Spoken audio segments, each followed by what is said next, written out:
Bienvenue dans cette nouvelle vidéo de notre série de vidéos sur la notion de théorie des probabilités. Dans cette vidéo, nous abordons l'exercice 6 de notre série d'exercices.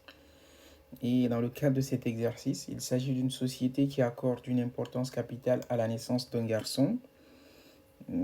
Effectivement, vous l'aurez compris, on a des raisons de penser que c'est pas la société la plus féministe qu'il soit. Cela dit, on va rester dans un cadre scientifique.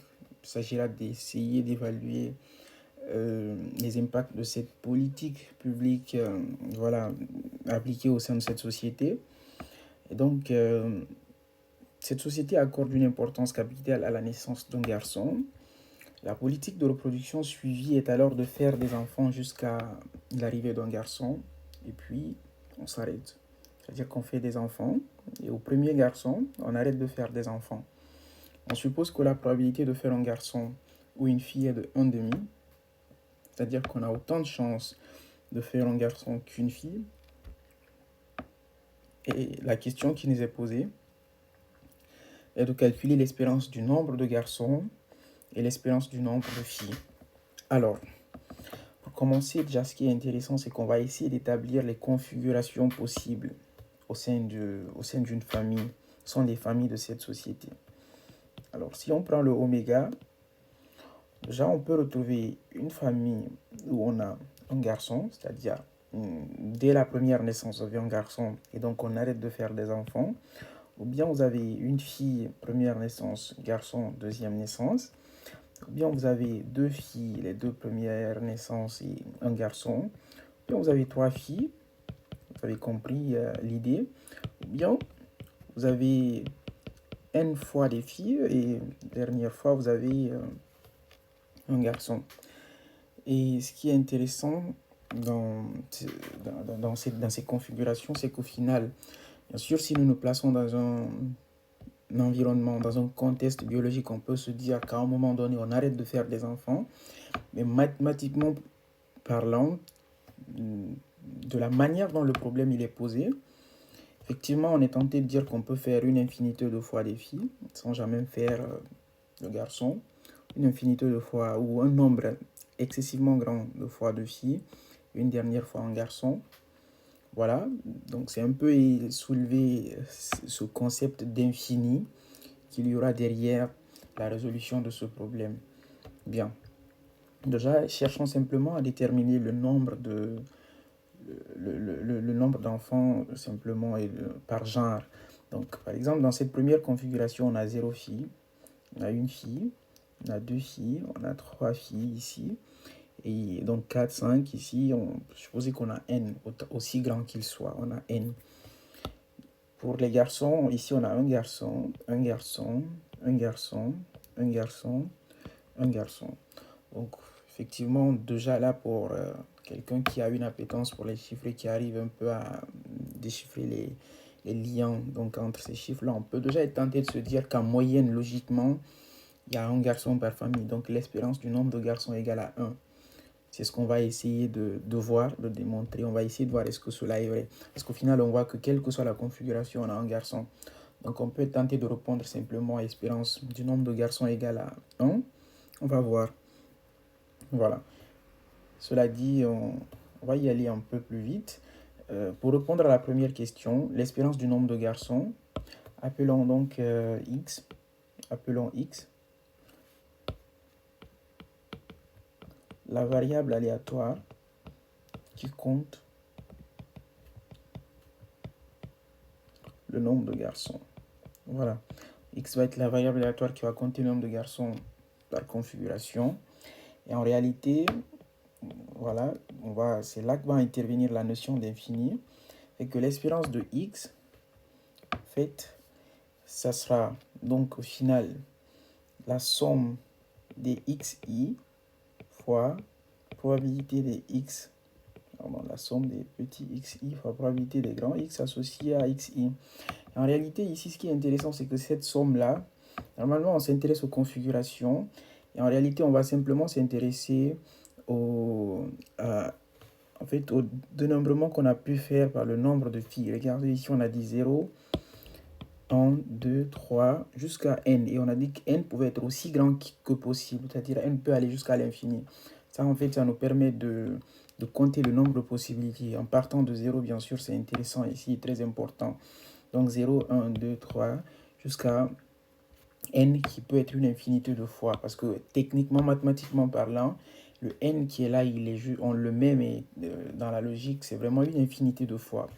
Donc, ce sera l'espérance de x qui est égale à la somme donc, des i qui a varié de 0 jusqu'à l'infini, de xi, p de x est égal à xi.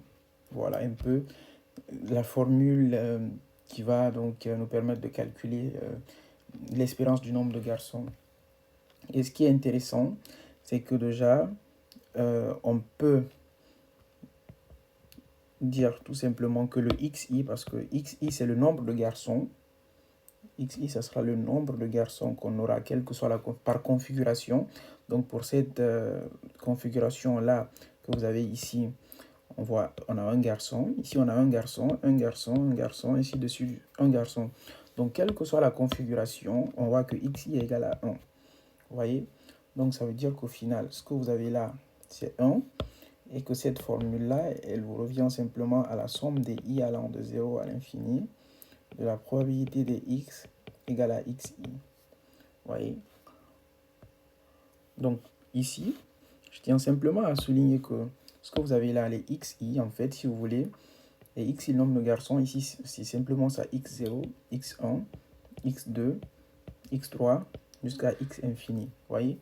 Donc, si vous voulez, ce qui est là, c'est la probabilité, pour cette première partie-là, la probabilité qu'on ait ce garçon qu'on a là, dans cette configuration, la probabilité qu'on ait ce garçon-là, dans cette configuration-là, elle est de 1 demi, puisqu'il faudrait simplement qu'on ait un garçon à la première naissance.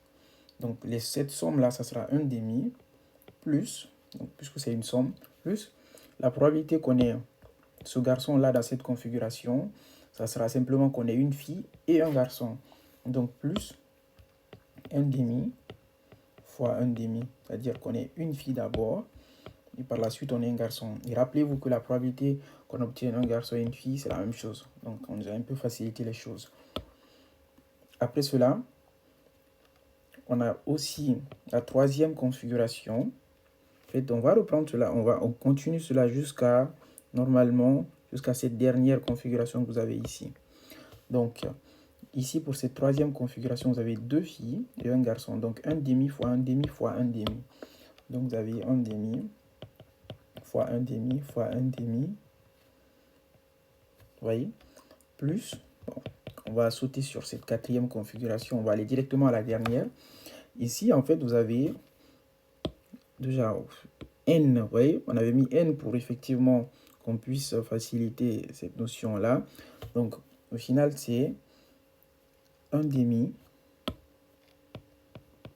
Donc, il faut qu'on ait des filles n fois. Donc, c'est 1 demi fois 1 demi fois 1 demi. Donc, ça, c'est n fois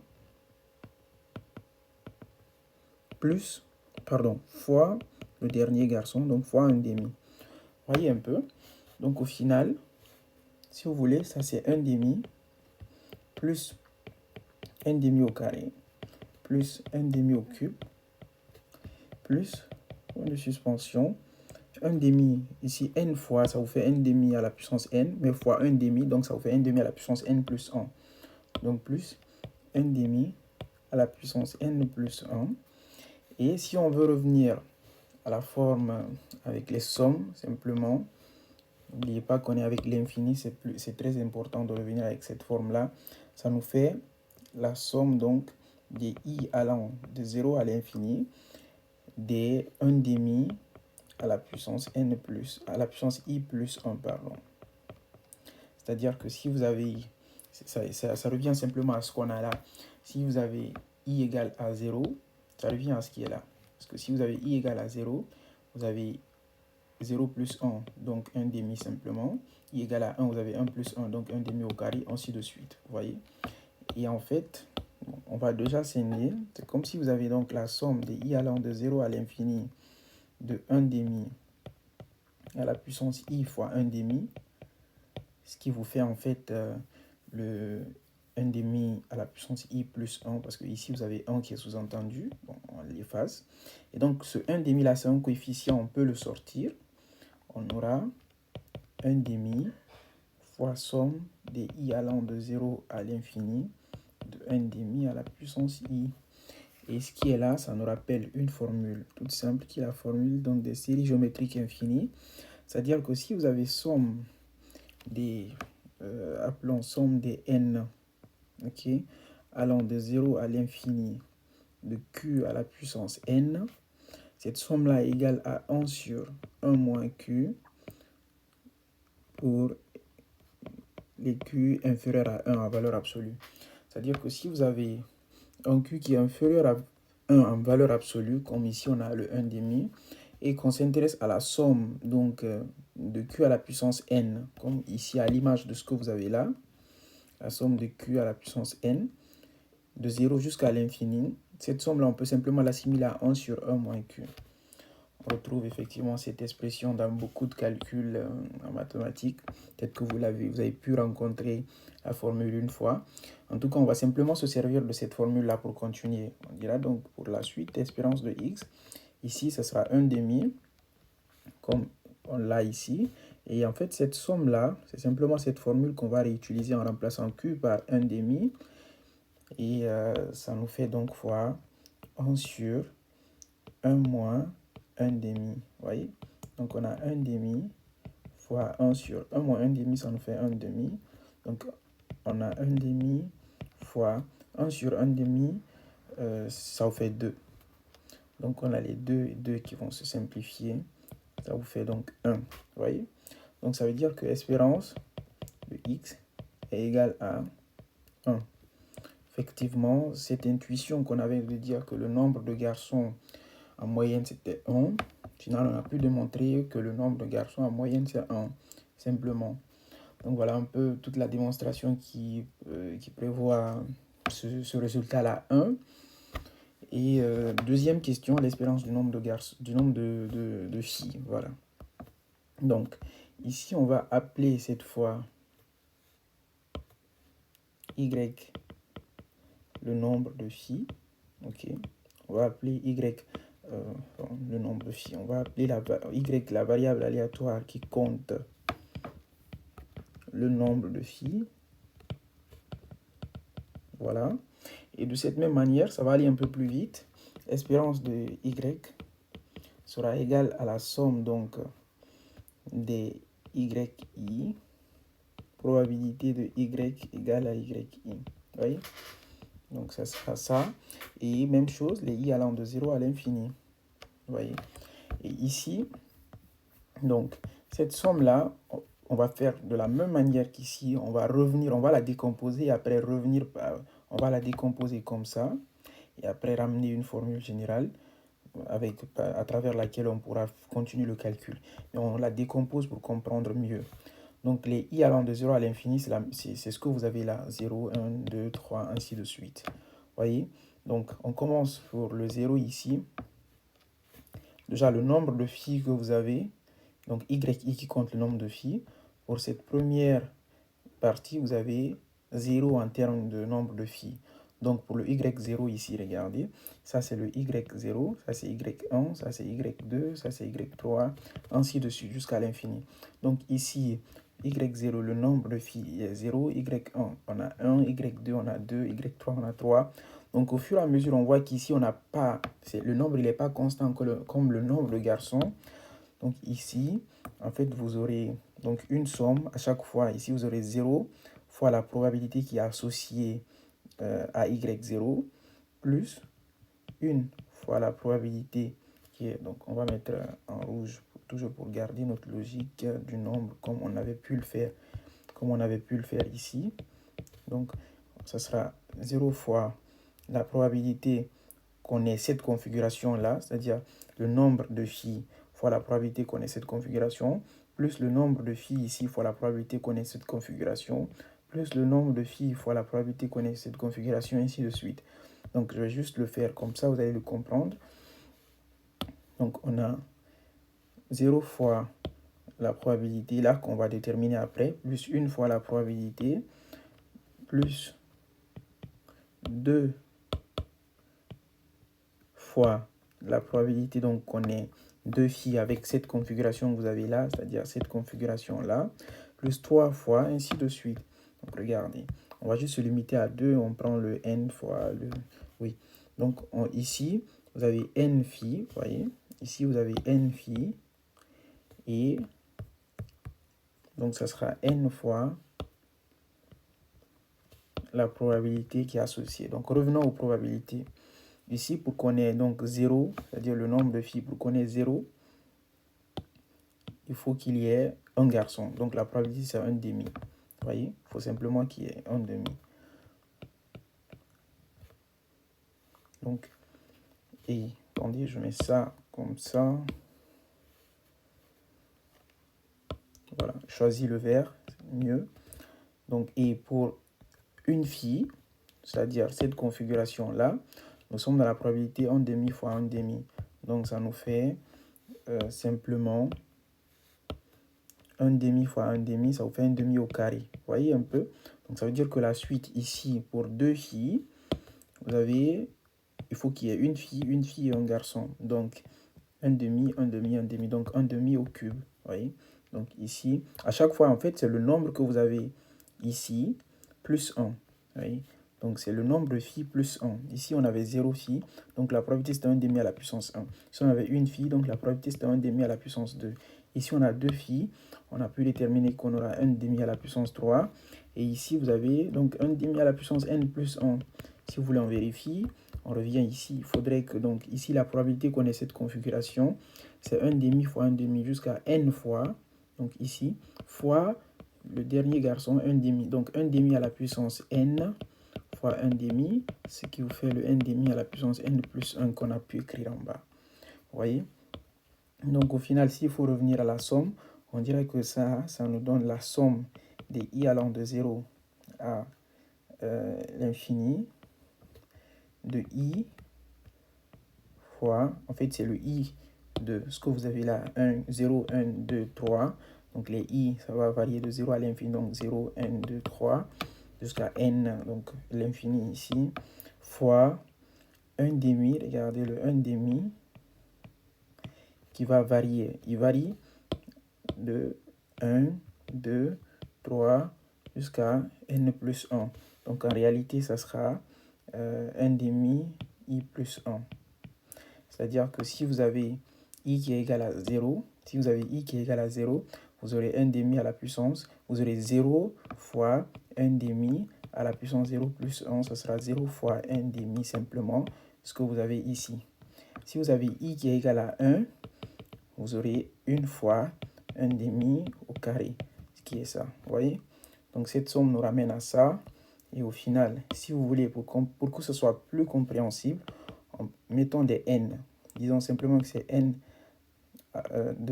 donc voilà, c'est n de 0 à plus l'infini de n fois m' à la puissance n plus 1. Vous voyez? Donc, mettons comme ça et cherchons à comprendre ce qu'il y a derrière. Ici, pour trouver en fait la formule, pour résoudre ceci, on va simplement se servir de la formule précédente, c'est-à-dire de cette formule-là. Rappelons-nous que la somme donc des n allant de 0 à l'infini de q à la puissance n est égal à 1 sur 1 moins q. Ok? Essayons de dériver les deux membres en fonction de q. Ok? Essayons de dériver les deux membres.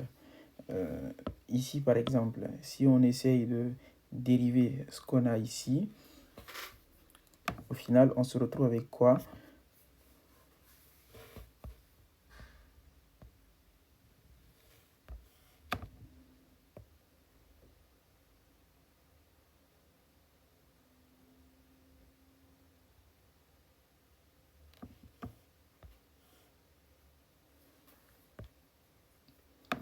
Essayons de dériver les deux membres avec, par rapport à Q, ok? Donc ça veut dire que ici, si on essaye de dériver par rapport à Q, on aura pour le premier membre, on aura simplement, je vais l'écrire, c'est mieux. Donc, en essayant de dériver les deux membres-là, c'est-à-dire qu'on prend dérivé de ça et dérivé de ce qu'il y a là. En fait, ça, ici, vous avez donc, c'est simplement le q à la puissance n qu'on va dériver. Parce que la dérivée, en fait, la dérivée d'une somme, c'est la somme des dérivés.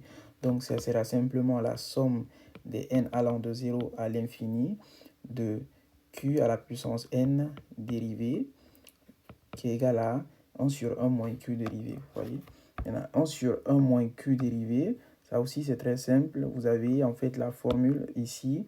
Vous avez la formule 1 sur u dérivé qui est égal à moins u dérivé sur u au carré. Vous voyez? Donc ici, on va appliquer cette formule-là et ça va nous donner en fait le moins u dérivé. C'est le 1 moins q dérivé. Donc 1 moins q dérivé sur 1 moins q au carré. Donc au final, nous avons donc somme des n allant de 0 à l'infini. Q à la puissance n dérivé, ça nous fait n q à la puissance n moins 1. Parce que techniquement, ça, vous avez, puisqu'on dérive par rapport à q, la formule, donc c'est le n descend. Et ça nous fait n q à la puissance n moins 1, qui est donc égal à, ici vous avez 1 moins q dérivé qui est moins 1. Donc moins 1 fois moins 1, ça vous fait plus 1. Vous avez donc plus qu'on ne va pas noter, 1 sur 1 moins q à la puissance 1 moins q au carré. Vous voyez? Donc là, en fait, vous avez cette écriture-là. Et ici en haut, vous voyez, on a ça. Mais ici en haut, on a ce qui est là. On a à la puissance n plus 1. Donc nous, notre objectif, ça sera d'obtenir la puissance n moins 1 ici pour pouvoir utiliser cette formule-là. Et pratiquement, on a fini. Vous allez voir que c'est très simple de revenir à ça. Donc, si on revient à l'espérance du nombre de phi, on réécrit simplement la formule qu'on avait. C'est n allant de 0 à l'infini de n 1 demi à la n fois 1 demi à la puissance n plus 1. Vous voyez? Donc, ici, on va simplement essayer de modifier de sorte à avoir n qn moins 1. Ça nous fera quoi? On aura somme des n allant de 0 à l'infini. Et soyons un peu, voilà, soyons un peu fous, si on peut le dire ainsi. Mettons directement l'écriture 1 demi à la puissance n moins 1. Okay? Mais techniquement, on n'a pas le droit de faire ça parce que ce qui est là est différent de ça. Mais qu'est-ce qu'on peut rajouter à ce qu'on a écrit ici pour que ça nous fasse au final n plus 1? C'est simplement en multipliant ça par 1 demi au carré. Parce qu'en fait, si vous avez 1 demi à la puissance n moins 1 et 1 demi au carré, ça vous fait 1 demi n moins 1 plus 2. Ce qui vous fait 1 demi moins 1 plus 2, ça vous fait plus 1. Donc n plus 1, vous voyez. Donc ça, en fait, en multipliant par 1 demi au carré, on légitime la modification. Donc le 1 demi au carré, c'est un coefficient, il peut sortir. On aura 1 demi au carré, somme des n allant de 0 à l'infini de n fois 1 demi n moins 1. Vous voyez, donc au final, on se retrouve avec cette formule-là. Et on l'applique tout simplement. Le q, il est égal à 1 demi. Donc ça vous fait 1 demi au carré fois 1 moins 1 sur 1 demi au carré. Puisque la formule, c'est 1 moins, c'est 1 sur 1 moins q au carré. Vous voyez? Donc on a 1 demi au carré, ça vous fait 1 quart. 1 quart fois 1 sur 1 moins 1 demi. En bas ici, 1 moins 1 demi, c'est 1 demi. Et au carré, ça vous fait 1 quart. Donc fois 1 sur 1 quart. Ça vous fait 1 quart fois 1 sur 1 quart, c'est 4. Donc au final, les 4 simplifient, ça nous fait 1. Donc on a l'espérance du nombre de filles également qui est égal à 1. Vous voyez? Donc pour finir, on a pu déterminer que l'espérance du nombre de garçons, ce qu'on a d'ailleurs pu voir avec l'intuition, est égal à 1. Et que, étonnamment aussi, l'espérance du nombre de filles est égal à 1. Donc ça veut dire que cette politique de reproduction qui est appliquée au sein de cette société est au final simplement égalitaire parce que on peut s'attendre à ce qu'on ait plus de garçons, mais en réalité, dans les faits, on aura autant de garçons que de filles en appliquant une telle politique. Donc une société qu'on a pu voir d'un œil pas féministe au début, au final, on peut se dire que peut-être que l'objectif de la société n'est pas d'avoir une reproduction égalitaire, mais en réalité, la politique qui est appliquée mène à une reproduction égalitaire dans les faits. Donc au final, voilà un peu ce qu'on pouvait dire de cet exercice. J'espère que cela a pu vous servir et que ça peut être très instructif. En tout cas, pour moi, ça l'a été. Merci bien et n'hésitez pas à poser des questions dans les commentaires. On se retrouve dans la prochaine vidéo.